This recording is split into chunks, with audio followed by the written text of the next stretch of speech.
في حاجة أنا مبسوط منها والله العظيم، إن الناس بقت واعية دلوقتي كويس جدا.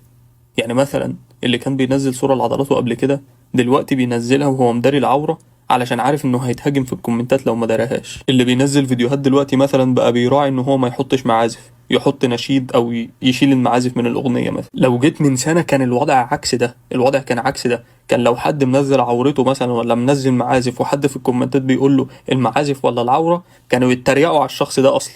اللي بيقول المعازف ولا العروة كانوا يطلعوه مسرح كأنه هو الغريب. دلوقتي بقى هم نفس الناس دول، حتى لو مش من وازع ديني بيداري عورته او ما بينزلش اغاني علشان خشية ان هو يتهاجم ويتكنسل. في طفرة جامدة قوي حاصلة فعلا، ويا ريت نكمل في ده.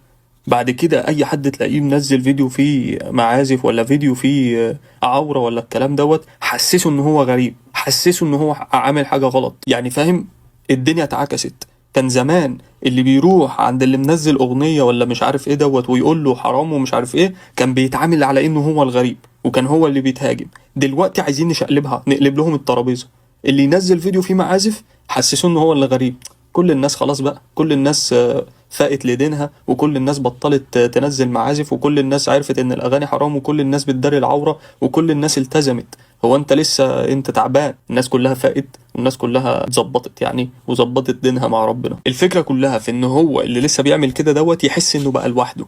ايه ده؟ الناس كلها التزمت، الناس كلها شافت ربنا، انا لسه هنا كده. لان هو قبل كده كان حاسس انه مطمن علشان الناس كلها حواليه بتعمل كده، واللي بينكر عليهم بيتريقوا عليه، فكان حاسس انه مطمن. انما دلوقتي خليه يترعب بقى.